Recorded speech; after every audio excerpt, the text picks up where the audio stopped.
So for the next several weeks, we are focusing on abundance, on that aspect of our Creator. First, realizing that the source of abundance is spiritual. It gets experienced as energy, and it's governed by spiritual laws. We talked about that last week. And as conscious beings, we have the capacity to direct that flow. This infinite source of abundance is the very life force of God within you. And energetically, it expresses as the result of our own consciousness, our thoughts, our feelings, our beliefs, and the resulting actions of those. And when we understand this, when we can get ourselves, our beliefs and our thoughts and our feelings in alignment with that natural abundance, we experience it almost as if life becomes a little bit easier. It doesn't become less challenging, it just becomes a little easier. It is what I believe the very living waters that Jesus spoke about, that if we can live from that place of being, then we never thirst again. When we forget, and often we do, and believe that our source is, sometimes we might think it's our job or our bank account or our partner or our home or even our body, we place our focus then on either getting that, which we want, or keeping what we have.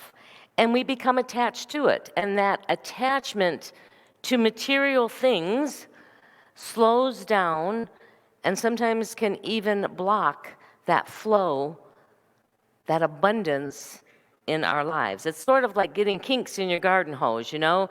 And sometimes you still get a trickle going through, and sometimes it just cuts it off. The Abundance Project, which is the book by Derek Rydell, is our guide in this series. And he talks about 5 abundance blind spots that many of us take on. In many ways, they're sort of these universal limited beliefs that are floating around in our human consciousness. That when we take them on, they begin to oftentimes, without conscious effort, shape how we think and feel and believe about the world around us. So I want to share those with you today.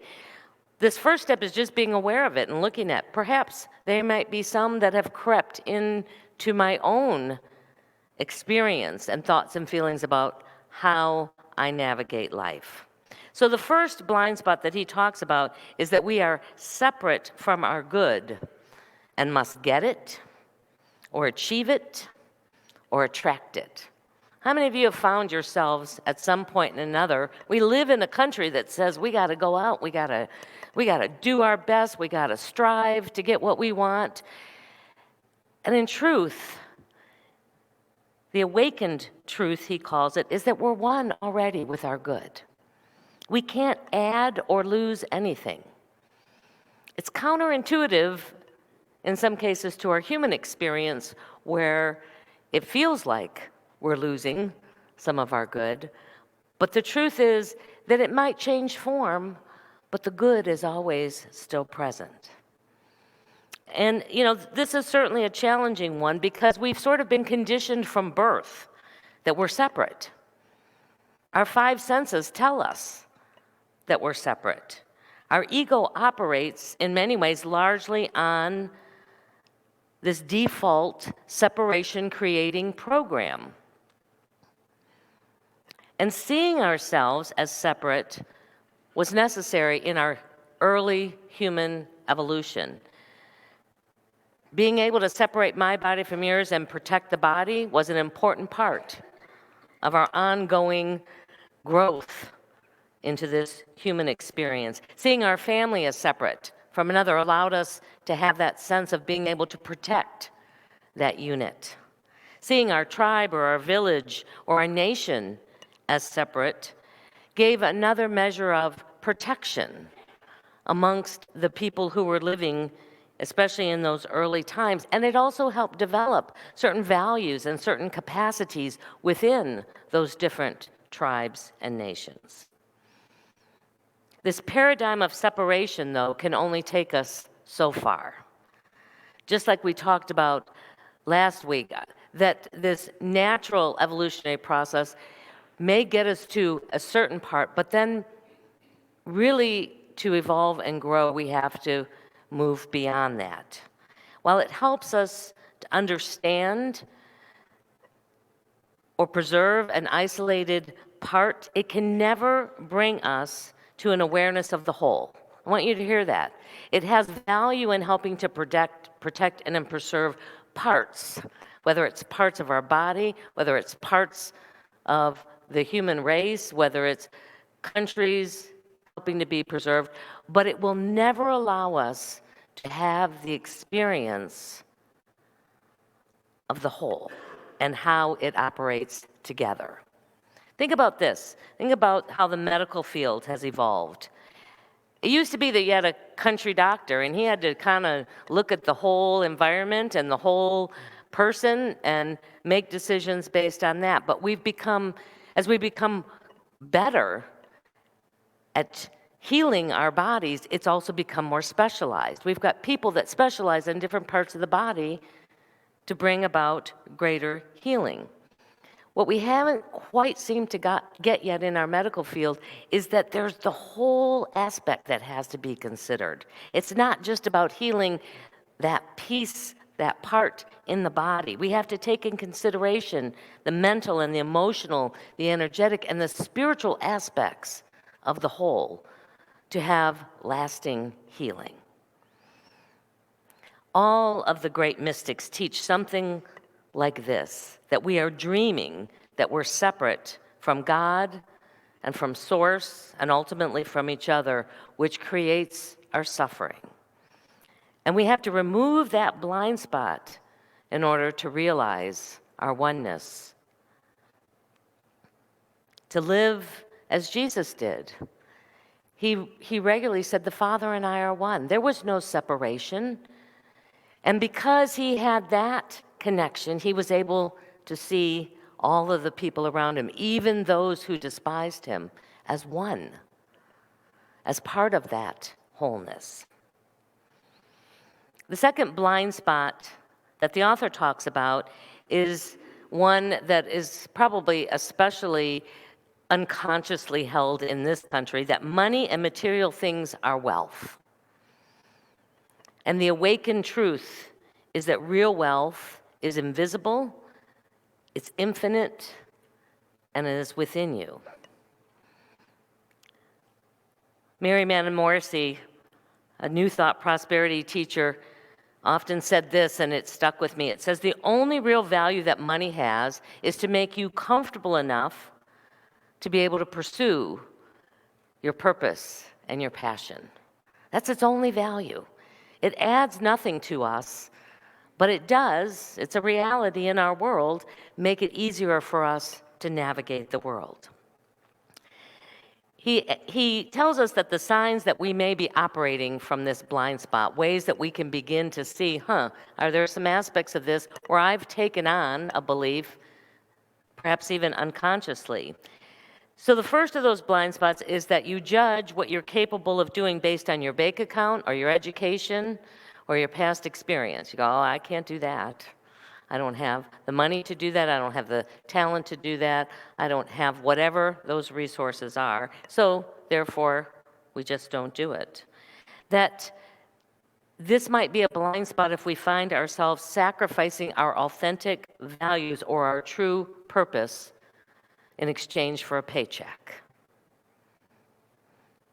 That sometimes we are willing to stay where we are even when we're mistreated or disrespected because you believe that is your source, whatever that source is, of safety, of security, of supply.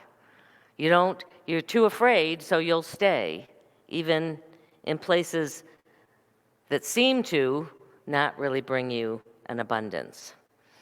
Or here's one that I think often a lot of people get into is we put real life on a layaway plan, waiting until you have enough, whatever that enough is, whether it's enough time, enough money, enough love, enough ability. We say someday, that's what we're going to do in order to have the experience of whatever it is we're dreaming about. The third blind spot that he talks about is one that is often confusing for people, especially in the spiritual world. We're told that you have to believe in order to receive. And the awakened truth, at least from his perspective, is that you have to ask to receive. We don't have to wait until we absolutely believe it, until we feel it, to begin to move in that direction. Sometimes it's like fake it till you make it. You begin to just move and take the steps towards it.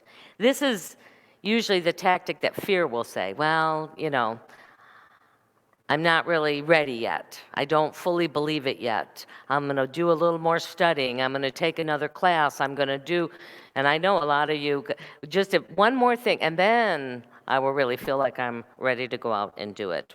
Maybe the conditions aren't right in this moment. But the truth is that we can begin to move towards it. We can begin to take whatever small steps that activate that feeling in a greater way in us. Belief plays a role. However, even the scriptures state that whatever you ask for in prayer, if you believe it, it will be yours. But what's the first thing you did? You asked. Ask, and it will be given to you. Knock, and the door will be open. Seek, and you will find. It's an active energy. So if you find yourself saying, someday I will, or you have this great dream or desire that you're waiting to feel good enough for, strong enough, talented enough, whatever that enough is, perhaps you're even doing some inner work, praying and affirming and visualizing. Part of that needs to be a very specific ask, and part of that needs to be your willingness to open the door when it shows up, instead of waiting for it to magically just show up. Sometimes we think that I'm just going to put it out there and wait for it to appear right where I am. And sometimes we have to go out and meet it. I'll tell you, when I first came into Unity in the 90s, and becoming a minister was not in any awareness ever, never even a flicker had crossed my mind. And I got this very clear vision and a meditation, and I went, no, I'm sorry, no. Let's try that again. We must be on something today.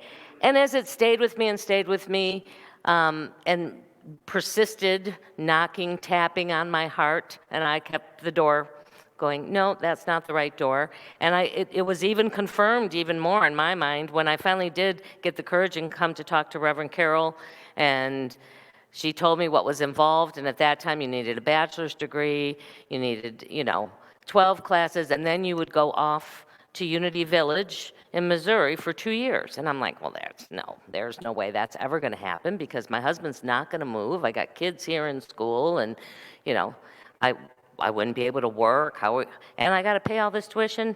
No. And I finally got to the place, because it just wouldn't let me go, to say, all right, I don't believe that that's where I'm going to end up, first of all. Let me make that clear. But maybe this path is leading me to where I do need to go, and this is just the best guidance you have to steer me in that direction. So I will start taking classes. And I found out about licensed Unity teacher. I'm like, okay, maybe that's really it, that's more doable for me. And I said, I will take the first step. And it was a 10-year journey. But each step of the way, as I was willing to take the next step unfolded. I did not end up going to Unity Village. I went through the field program and did my ordination right here in this church. A synchronicity of events happened over time that allowed me to step into it in the right and natural time, because I needed the 10 years till I felt like I could step into this role and be effective in it. So I share that only to say, whatever's knocking right now, even if it seems like it's not possible, if you'd be willing to open the door and say, I'll take the first step.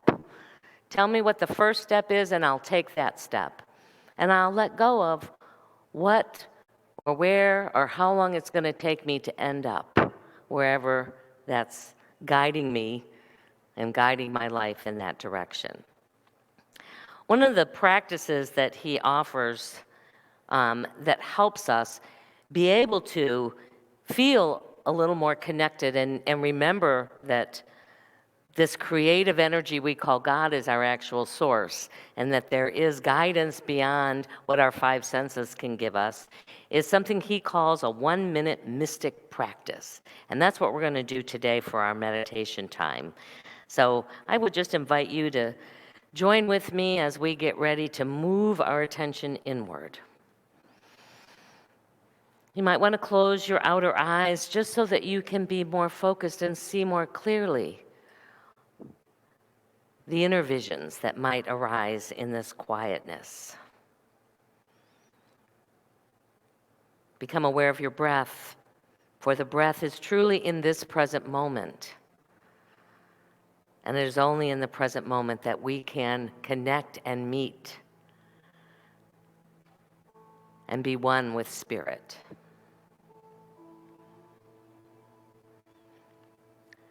And into this sacred center,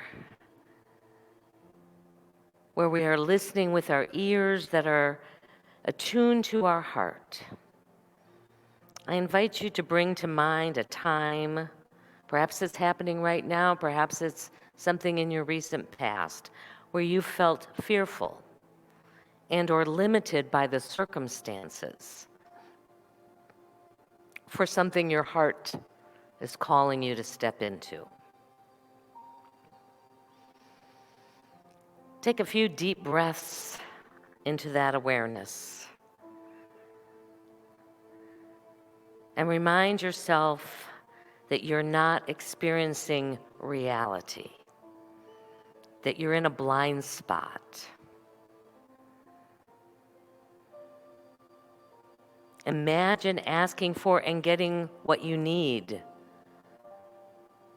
and really feeling the energy of that reality.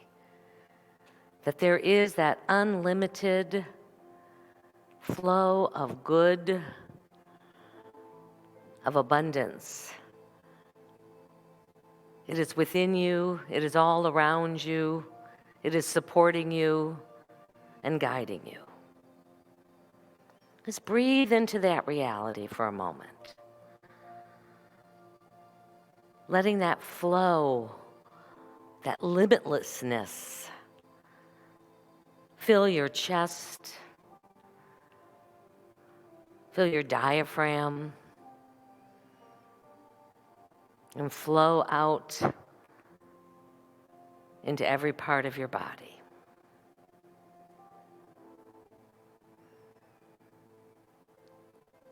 Hear that divine part of you, that Christ essence whisper to you, I am loved. I am supported. The universe is moving to fulfill all that I ask for.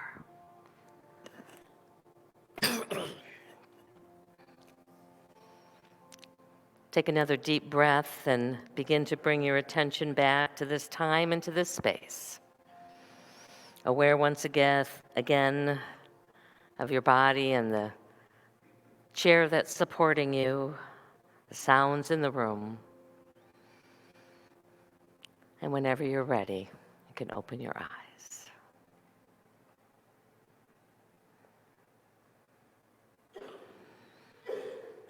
Imagine if you could take 5 minutes a day, 1 minute each, 5 times a day, and have that little reset, have that door opening a little bit more, how that might change the experience of life.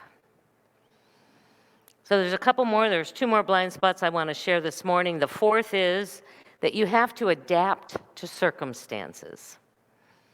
This one I see and have experienced many times in my life. And that awakened truth is that you must expand in the face of contraction and limitation. Kind of goes against the way that we have been ingrained in our humanness. So to adapt means that we have to adjust or fit into some new condition. It allows us, and it certainly has in our human evolution, to cope and to survive. If it was in a drought that we were experiencing, we had to learn that we had to maybe ration for a period of time, food and water, or we had to learn new ways to preserve it so that it would be available during times of drought. It was necessary to be able to adapt to our conditions so that we could have our basic needs of shelter and clothing and food in the face of harsh weather. It can certainly drive change and growth in certain areas, but this natural evolutionary impulse can only, once again, take us so far. Most of our challenges are not about our physical survival, yet we still have that same instinct to limit and to contract and to shrink in the face of what we perceive to be scarcity. From a spiritual evolutionary perspective, adapting is the worst thing that we can do. It actually shrinks our capacity for creativity and growth and innovation. So signs that we might be sitting in this blind spot as we are navigating life is that we tend to defend or attack or shrink when challenges arrive. That we view unexpected change as bad. And that we find ourselves often commiserating with others about how bad it is, rather than discussing how to make it better. Abundance asks for us to look for the opportunity for growth, for change, for new opportunities, and to tap into that deeper well, within us, and seek the blessings, the lessons, the opportunities that this change brings into our awareness. The final abundance spot that he talks about is that money and wealth is not spiritual. Focusing on creating a greater flow of financial good in your life is just not being spiritual. And we're asked to ponder the truth that wealth is an attribute just like every other attribute of God, of spirit, of truth. Many of us have gotten this from our early religious upbringing. It was what was taught in most religions, that money is the root of all evil. How many of you have heard that saying before? Yeah. And it's actually a misquote from 1 Timothy when Paul is trying to advise those early Christians, which says the love of money and what it can buy is the root of all evil. It's about the attachment to it, not the actual energetic expression of money. Traditional religion taught us that our path here on life was to sacrifice, to suffer, to deprive ourselves. That was our means to salvation. Many people on this heart-centered path that Unity and other New Thought people are on, especially those that are embodying the green world value perspectives, And those who have been wounded, who have been judged and shamed and blamed or controlled by people with power and authority that seem to be directly attached to their money, have a lot of negative energy when it comes to. In fact, oftentimes we'll just, if good starts coming, they'll find some way to, stop the flow because it feels so uncomfortable for them. It brings up that same woundedness and fear. The idea of selling yourself or your product for a fair price. I know many people who do this, they'll go, oh, well, I don't know if it's really worth that much. So I'll discount my price to these people because I don't feel the value or don't want to attach any monetary value to what I do. In truth, we don't want to reject any part of our humanity, and that includes money. So some signs that you might be struggling in this blind spot is that having beliefs that having too much wealth slows down or stops our spiritual progress. You find yourself living from paycheck to paycheck for long periods of time in your life. You have lots of judgment around rich, successful people and their consumerism. You feel guilty charging higher prices for your services or for your work, or you hide your wealth. All of those things might just be an avenue to look at to see if there's something that is there that you can heal from those early unconscious beliefs.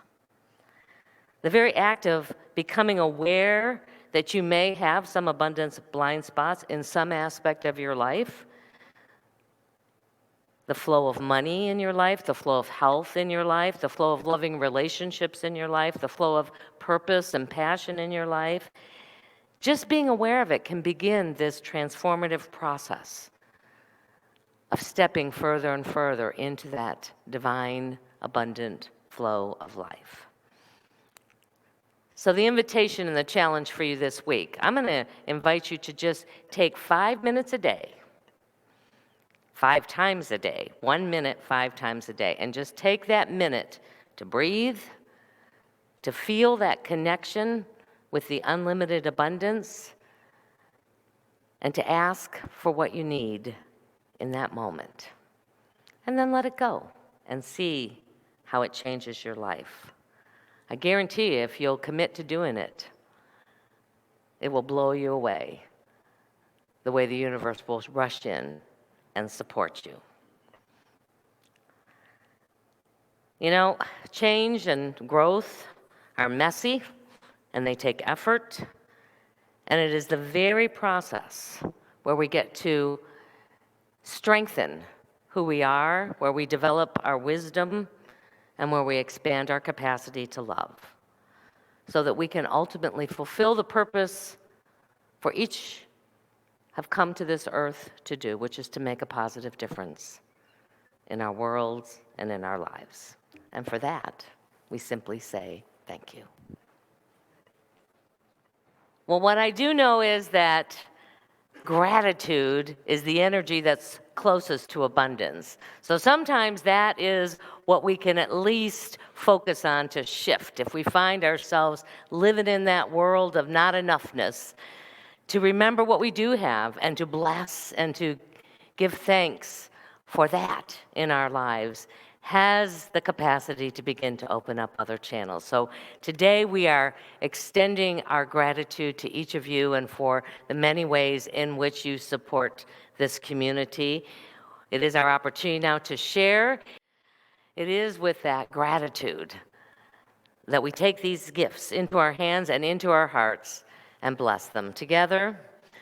Divine love, through me, blesses and multiplies all that I have, all that I give, and all that I receive. Thank you, Father, Mother God. So why don't we go ahead and stand up together? Let's join hands and we'll do our peace song. Let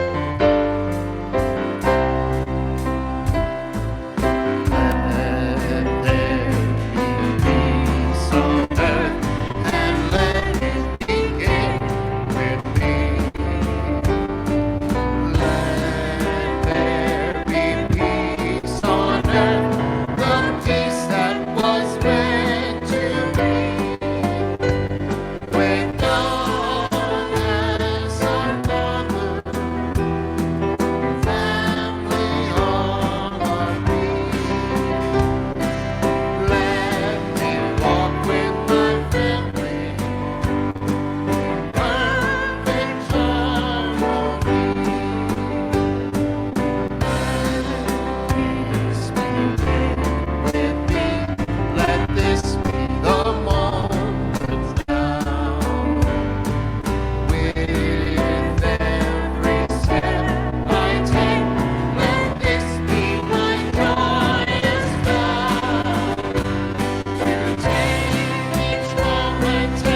And as we go into this day, into this week, seeking to be in that divine flow of abundance, we go knowing our prayer for protection. We'll do it as a call and response. The light of God surrounds us. I am the light of God. The love of God enfolds us. I am the love of God. The power of God protects us. I am the power of God.